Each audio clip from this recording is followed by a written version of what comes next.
everyone, hey all, welcome back to the channel, and if you're here then you realize what we're going to be talking about. None other than this and this. This is a pretender shell, Pterobot. This is a third-party version by FansProject of one of the members of the Dinoking combiner from the victory portion of the G1 continuity. Yeah, there's a lot. Or some people might know it better with the alternate coloration as Wildfly, part of Monstructor. There's actually kind of a lot to sort of talk about and explore and clear up here. And we're going to see just how well this stacks up, especially in the modern era when we've had so many combiners. Stick around because these two are going to be our focus this time around in the latest GotBot True review.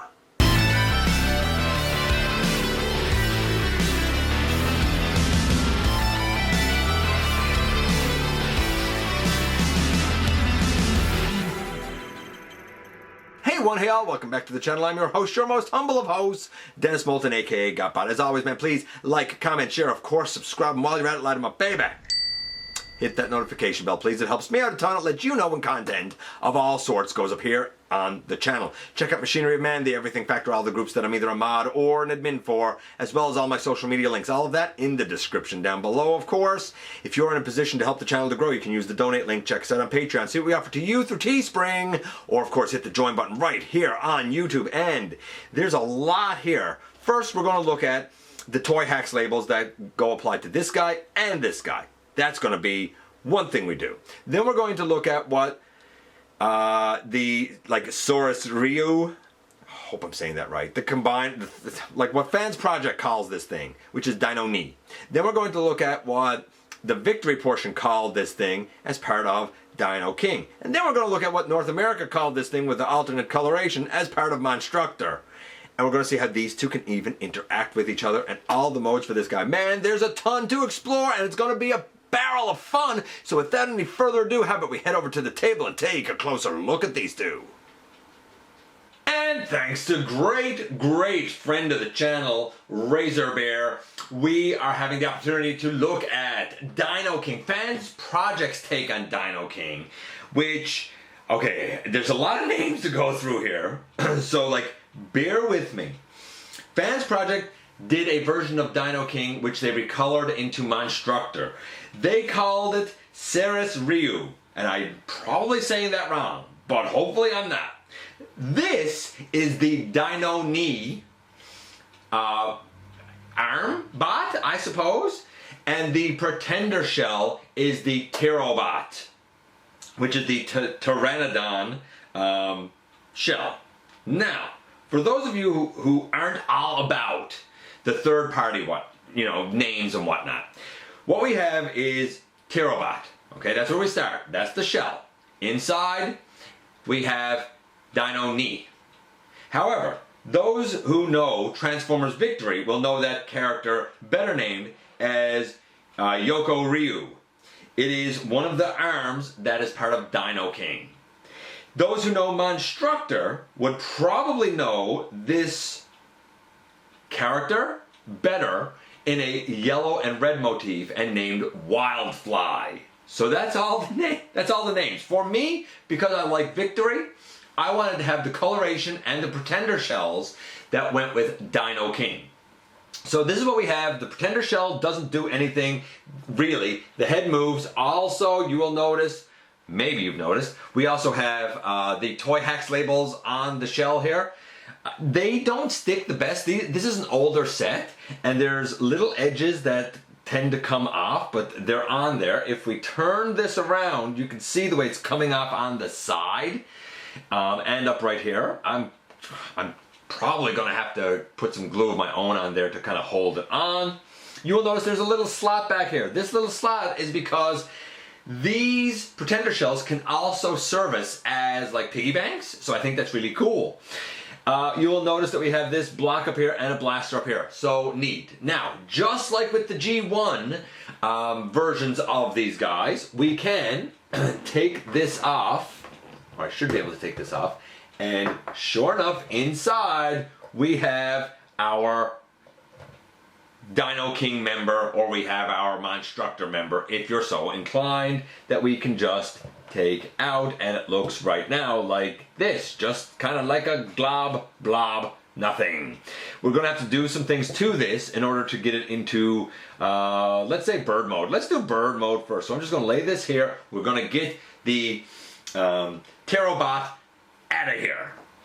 Okay, now with the Pterobot out of here, we can kind of work on making this into a bird. So up comes the head, and out comes the wings. Then we bring these down on the sides, and they go over like this. We bring this down on the side, and this folds up like that on the two sides. Pretty easy so far. And then the legs, we bring down and we bring down, but we do need to kind of deal with these a little bit, so we separate them, and then we see if I can figure this out now for sure, because I don't have instructions. That's the one thing I don't have with this. Yeah, we turn the leg to the side, and then we take this piece and yeah, bring it in under like that. There we go. So we're going to again bring the leg out to the side, the bird leg that is. We're going to turn the robot leg at the like hip or thigh swivel. We're going to then make sure that we bring this leg up. Now, there's a couple of, and I doubt you're going to see it, but there's a couple of like kind of slots on the very upper hip section. They do tab in. If I can do it now. And the legs should therefore be able to tab together. We may have to bring this section down, is it? Yeah, we gotta bring that section down. There you go. So we had to bring down the waist section. Show this, I'll try and show this again here now. We had to bring down the waist section. There's two little starts down there. I was wondering where the starts were. They were on the back. The leg has now locked in over one of those starts. This one, oh, popped off the thing there. But it will lock in as well, and then the legs here lock together. And then we can straighten this up a little bit, do that. If you want, you can take the blaster and it can store on right there.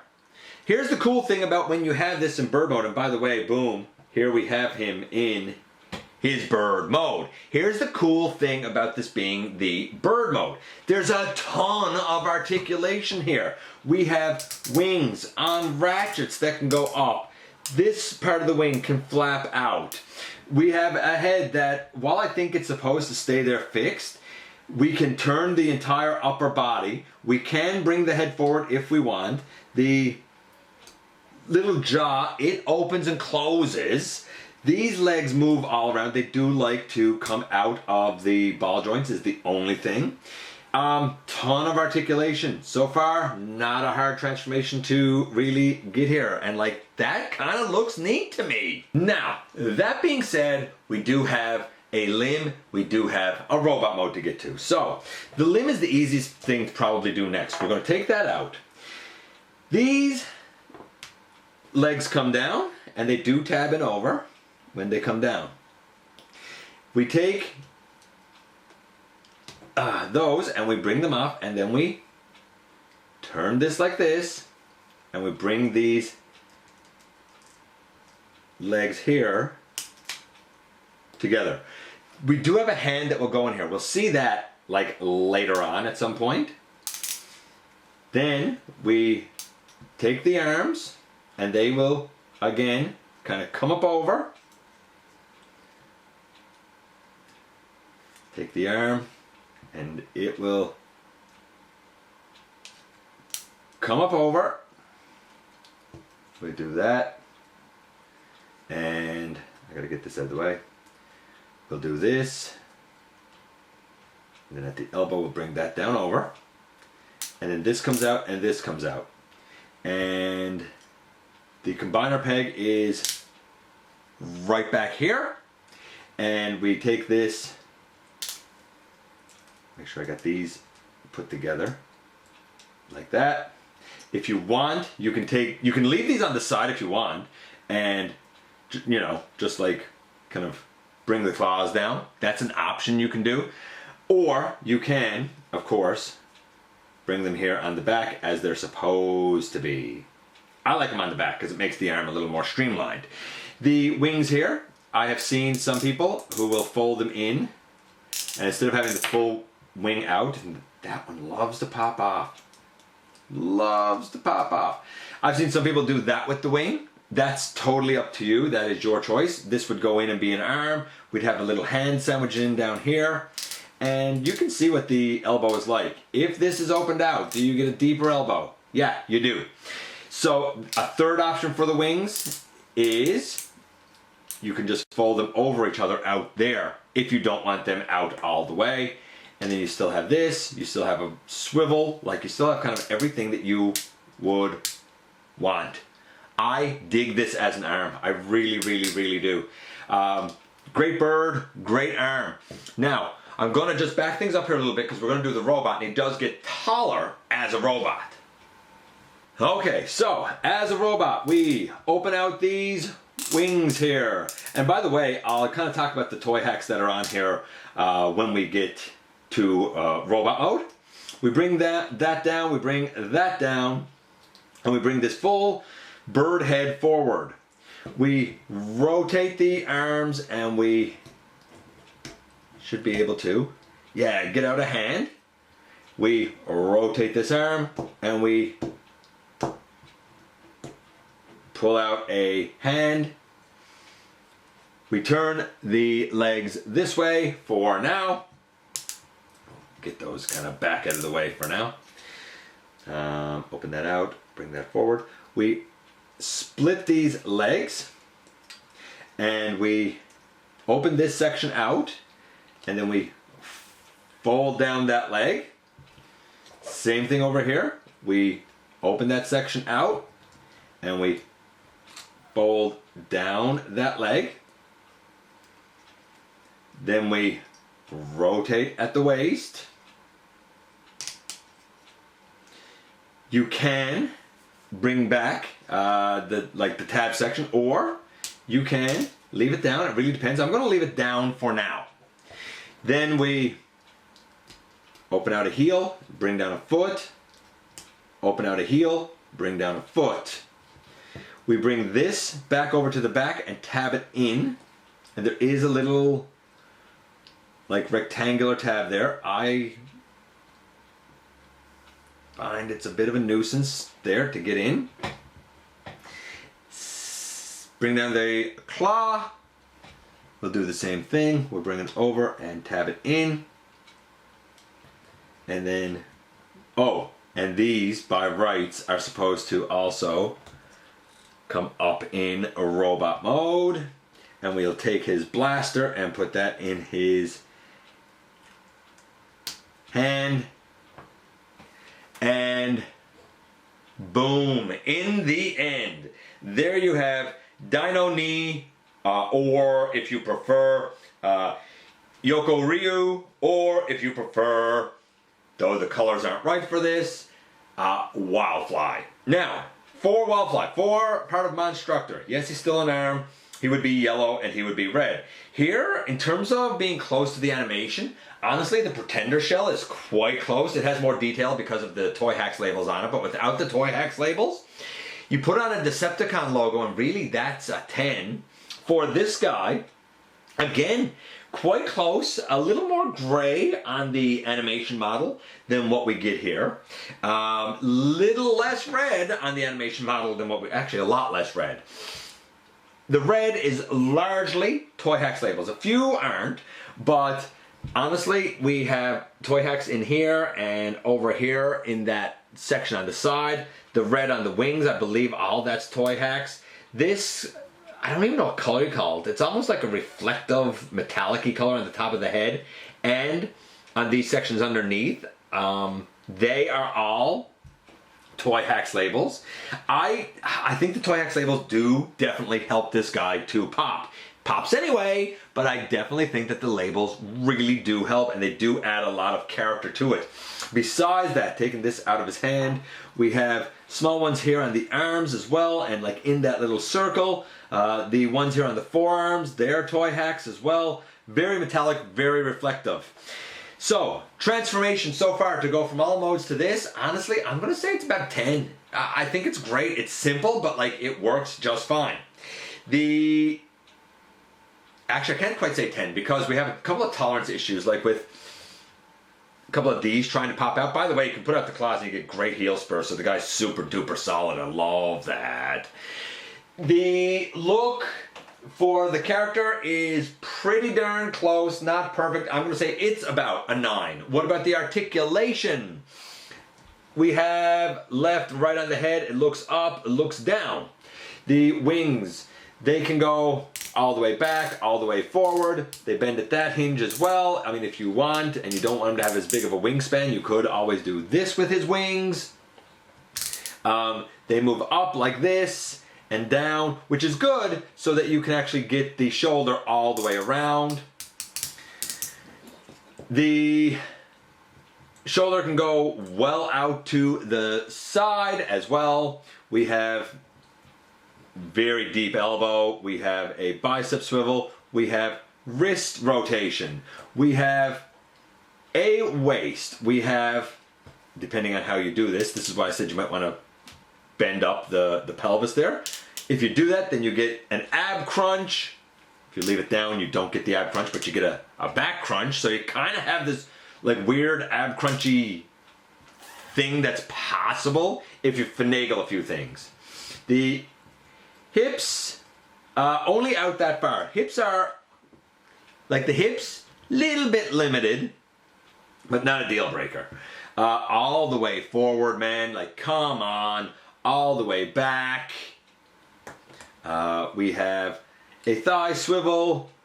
We have a knee that can go to there, which is a little under 90 degrees. But you can always pick this off from the side. And if you really want, you could always put it up here and just like straighten that out. Like let's say you're the sort of person that you really want to be able to do that sort of a super duper deep knee, which I kind of am.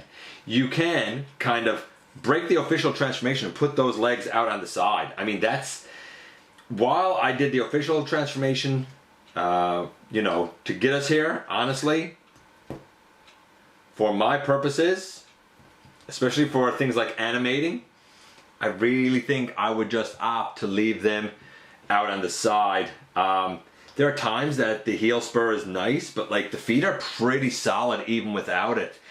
I'm gonna say the hips would be nice if they could go out a little bit more, but overall what you can score here is pretty impressive. I'm gonna say that overall the articulation is still about a 9, maybe a 9.5. Honestly, I think that this first offering in this, you know, third-party Dinoking set, this first offering as part of Saurus Ryu is pretty tremendous. I don't think some other reviewers have liked this robot mode quite as much as I do, but man, I totally dig it. And the last thing that he can do is actually man his pretender shell with the blaster up here. So, in the end, I can honestly say that at about a 9, 9.25, we have a tremendous start to this set. And here we are once again. So, very first things first. Pterobot, the Pteranodon. It is a pretender shell. It is a piggy bank. I love this. When it comes to Dinoking or Monstructor, and I said it earlier that I prefer Dinoking because Dinoking was actually on one of the cartoons, actually in that fiction. Some people naturally will prefer the repaints as Monstructor. I totally get that. 100% I get it. But for me, I've always liked the Dinoking better. So this tickles me to absolutely no end. Very, very animation accurate. Very, very well done. Durable. Solid. I love it. And the fact that the main bot can actually, you know, go inside like a pretender and actually interact and whatnot, like, that makes me happy. Do I wish there was some more articulation here? Yeah, sure, but you know what? The G1 didn't really have anything, so I'm fine with it. I'm fine with it just the way it is. Now, that being said, what a great bot. What a fun svelte bot. Feels very akin to like Power of the Primes, Cutthroat or Swoop, something like that. Feels very akin to that, but a little more solid. I didn't show this in the review, so I'll do it now, because some people may ask, how big is this thing? Well, here it is next to Shattered Glass Ratchet, so it's easily a deluxe. And how often do we get to see Shattered Glass Ratchet? Just as another size comparison, for those who might not actually know that, Siege Earthrise mold, here he is with this mold, again, a deluxe. This is Sunstreaker. A lot of people know this mold as well. So he's a solid deluxe, which honestly I really like because it puts this guy very much in line with the Combiner Wars combiners, which works well for me. A little while ago I looked at King Poseidon. I was so happy to have it. And I showed him with the 9 generals from Zone. And I said there, hey, I'm not showing him with all of my Decepticon combiners. Well, the reason being, because as we move through here and we get to the end, I believe this will mark having now in my collection every single Decepticon combiner, I think. And this is a great start. If the rest of the set is as good as this, man, oh man, we'll be in for a fun ride. I want to thank Razor Bear once again for affording this set to me with the Pretender shells, no less. I am beyond humbled. Let me know what you guys think about this guy. He is the first Dinoni, and I can't wait to look at the rest. I appreciate you guys coming by, giving me some of your extremely valuable time. I do know how important it is to you. If you are in a position to help the channel to grow, you can use the donate link. Check us out on Patreon. See what we offer to you through Teespring, or of course hit the join button right here on YouTube. Become a channel member. Don't forget to also hit subscribe, and that somehow, some way, each and every single day, you right there, you do make a difference. And I look forward to the next time that you and I get together to have another visit, either in the live streams on Thursday nights at the stop motion premieres of the old fashioned way, baby, right here inside the videos.